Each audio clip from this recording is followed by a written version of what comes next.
Hello friends, नमस्ते, जय माता दी। कैसे हो आप सभी लोग? तो आशा करती हूँ आप सभी बहुत अच्छे होंगे और मैं भी ठीक हूँ फ्रेंड्स। तो मैं निशा आप सभी का स्वागत करती हूँ अपने एक और ब्लॉग में। तो सबसे पहले फ्रेंड्स, आप सभी को मेरी तरह से नवरात्रि की ढेरों सारी बधाइयाँ। मेरी सभी यूट्यूब फैमिली को हैप्पी नवरात्रि। माता रानी सबकी मनोकामना पूरी करें। तो फ्रेंड्स, आज का वीडियो बहुत ही ज़्यादा इम्पोर्टेंट है, आप लोग फुल वॉच कीजिएगा हम हाउसवाइफ बहनों के लिए। तो फ्रेंड्स, ये मॉर्निंग का टाइम है और मैं नहा के आ चुकी हूँ।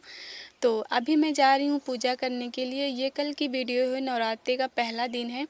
तो यहाँ पर पूजा पाठ करने के लिए हमारे पास वैसे कोई स्थान तो है नहीं। ये हमारी दुकान है 8x8 और इसके बगल में ही जुड़ा हुआ रूम 8x8 जहाँ पर हम खाना वाना बनाते हैं, आप लोग देखे ही हैं।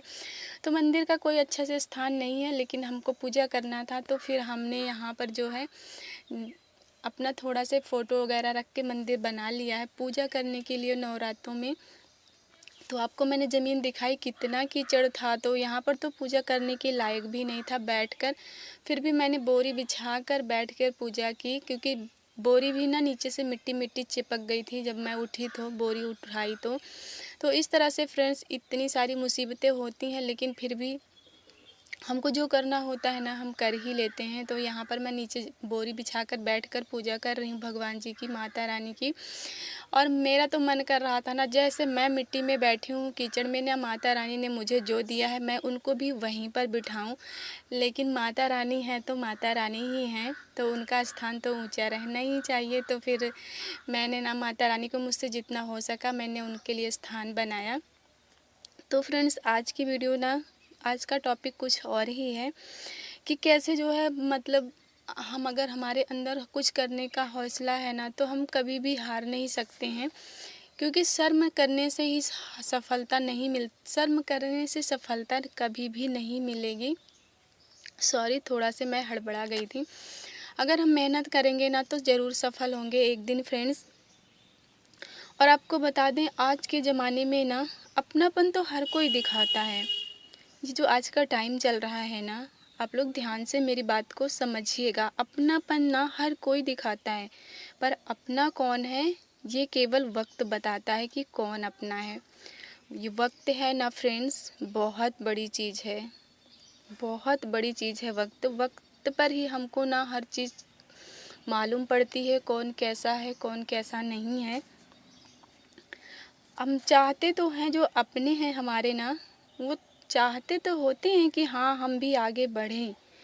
लेकिन एक बात ये भी सच है, वो कभी ये नहीं चाहते हैं कि हम उनसे आगे बढ़ें।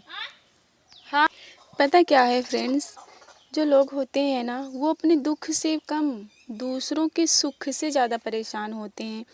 तो इसलिए ना, लोगों की बातों से दुखी होकर आप ना अपना रास्ता कभी भी मत बदलना। क्योंकि सफलता है ना, शर्म से नहीं मेहनत से मिलती है। और लोगों की बातों पर तो बिल्कुल भी गौर मत कीजिए। लोग क्या कह रहे हैं क्या नहीं कह रहे हैं, उनको कहने दो, उनका काम है कहना। तो लोग तो चाहते हैं ना, आप उनकी निंदा से डर कर अपना रास्ता बदल दें, अपना रास्ता छोड़ दें। लेकिन आप ना दृढ़ निश्चय करके अपने रास्ते पर अडिग रहिएगा। देखना, एक ना एक दिन भगवान ज़रूर साथ देंगे आपका, मतलब हम सभी का। इसी उम्मीद के साथ ना मैं भी मेहनत किए जा रही हूँ फ्रेंड्स। और एक बात, वक्त ना आपका है, आप चाहो तो उसे सोना बना सकते हो और चाहो तो वो सोने में गुजार सकते हो। फैसला आपके हाथ में है, तो आपको करना क्या है ये आपके ऊपर है फ्रेंड्स। मेरा भी है ना, मेरे पास भी कोई सुविधा नहीं है, लेकिन फिर भी मैं सुविधा ना होते हुए भी मैं रास्ते निकाल ही लेती हूँ कि मुझे क्या कैसे करना है। तो मैं यहाँ पर जो है कपड़े की कटिंग करने जा रही हूँ। और आपको बता दूँ, इतनी छोटी सी जगह में है ना, कपड़े कटिंग करने की जगह भी नहीं है। तो ये एक तखत रख दिया है ना, इस वजह से तो उसी पर मैं अपना दुकान लगाती हूँ। और उसी पर जब कपड़े काटना होता है तो डिब्बे थोड़ा साइड करके उसी पर अपना कपड़े भी काट लेती हूँ। और इसी के बगल साइड में मशीन भी रखी है, तो जगह बिल्कुल भी नहीं होती। अगर 3-4 लोग हो जाए इकट्ठे ना, तो खड़े होने की भी जगह नहीं है, इतनी कम जगह होती है। लेकिन इतने में ही मैं एडजस्ट कर लेती हूँ किसी न किसी तरह से।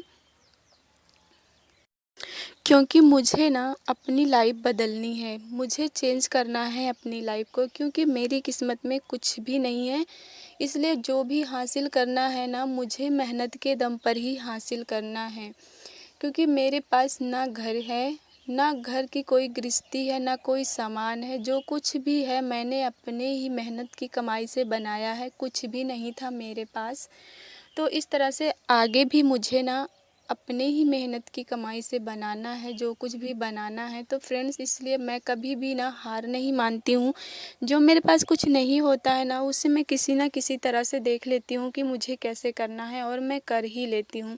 तो इस तरह से अगर आप हिम्मत हारेंगे ना, तो कभी भी कुछ भी नहीं कर पाएंगे लाइफ में। और बहाने भी बिल्कुल भी नहीं चलता। अगर कुछ करना है, आगे बढ़ना है, तो बहाने भी नहीं चलेंगे कि मेरे पास तो ये नहीं है, मैं कैसे करूं। नहीं है तो भी आप कर सकते हो, उसे देखो, सोचो कैसे करना है, कैसे कर सकते हो, तो आप ज़रूर कर लेंगे। बाकी अगर सोचोगे कि मेरे पास आज नहीं है, कल होगा तब करेंगे, फिर तो आप कभी नहीं कर पाएंगे। और एक हाउसवाइफ जो होती है ना, अगर उसको सिलाई करना आता है, तो उससे ना खुद को तो कभी कमज़ोर समझने की गलती करना ही नहीं चाहिए। क्योंकि उसको ना वो चीज़ आता है ना, जो वो घर बैठे ना लाखों कमा सकती है। लाखों नहीं तो आप हज़ारों कह सकते हैं। वो बाहर बिना गए अपने घर को देखते हुए, अपने बच्चों को संभालते हुए, घर परिवार के जितने भी लोग, बूढ़े बुजुर्ग, सबका ध्यान रखते हुए वो उतना कमा सकती है, जिससे ना वो किसी की मोहताज कभी भी नहीं रहेगी। कुछ बहनें होती हैं ना, उनको सिलाई आती भी रहती है, लेकिन वो मालूम क्या वो सोचती हैं, अरे क्या सिलाई करना, क्या आँख फोड़ना इसमें, जब सिलवाना होगा तो 100 रुपये दे के सिलवा लेंगे। कौन माथा पच्ची करे, सिलाई करने लगेंगे तो फ़ोन देखने को नहीं पाएंगे, गपशप करने को नहीं पाएंगे, मौज मस्ती करने को नहीं पाएंगे। सिलाई करने लगेंगे तो उसमें ही बिजी रहना पड़ेगा। तो वो उसको बोझ समझती हैं, सोचती हैं कौन करे इसको जो है। तो वो ना अगर ऐसा सोचती है ना, तो वो सच में सारी ज़िंदगी ना देख लेना वो रोती ही रहेंगी। क्योंकि उनकी सोच ही ऐसी है, रोने वाली। कुछ करने की सोच तो है नहीं, ऐसी सोच तो किसी को कुछ आगे बढ़ने नहीं दे सकती है। तो आप लोग ना, अगर आपको सिलाई आती है, कुछ नहीं आता, बेशक आप पढ़े लिखे भी नहीं हैं, तो उसकी भी ज़रूरत नहीं है। बस आपको सिलाई आती है तो आप अपना खर्चा आराम से निकाल सकती हैं। आप मुझे ही देख लीजिए फ्रेंड्स, सिलाई करने के लिए पढ़े लिखे होने की ज़रूरत बिल्कुल भी नहीं है। तो मैं भी जितना भी मेरा खुद का खर्चा होता है, घर के भी काफ़ी खर्चे होते हैं, सब कुछ मैं कर लेती हूँ अपनी सिलाई से। और ये आप लोगों को जो ये शॉप दिख रही है ना, इससे, क्योंकि इसी पर मैं सारा दिन रहती हूँ और अपनी दुकान भी चलाती हूँ, और जो टाइम बचता है ना, उसमें मैं सिलाई करती हूँ। तो आज ना मैं किसी की मोहताज बिल्कुल भी नहीं हूँ। मुझे कुछ लेना होता है या कुछ, तो मैं किसी से नहीं मुझे बोलना पड़ता कि हाँ मुझे दे दो। और सच ये भी बताऊँ आपको, कोई देने वाला भी नहीं है। तो इसलिए जब हालात आपके ऐसे हो जाते हैं ना, कि आपको ऐसा फील होने लगे सच में कि आप बिल्कुल अकेले हैं, कोई हेल्प या कोई सपोर्ट करने वाला नहीं है, तो यकीन मानिए आपको ना अंदर से खुद ही स्ट्रांग होने की फीलिंग आएगी। ये आएगा अंदर से कि भाई अब मुझे कुछ करना ही करना है।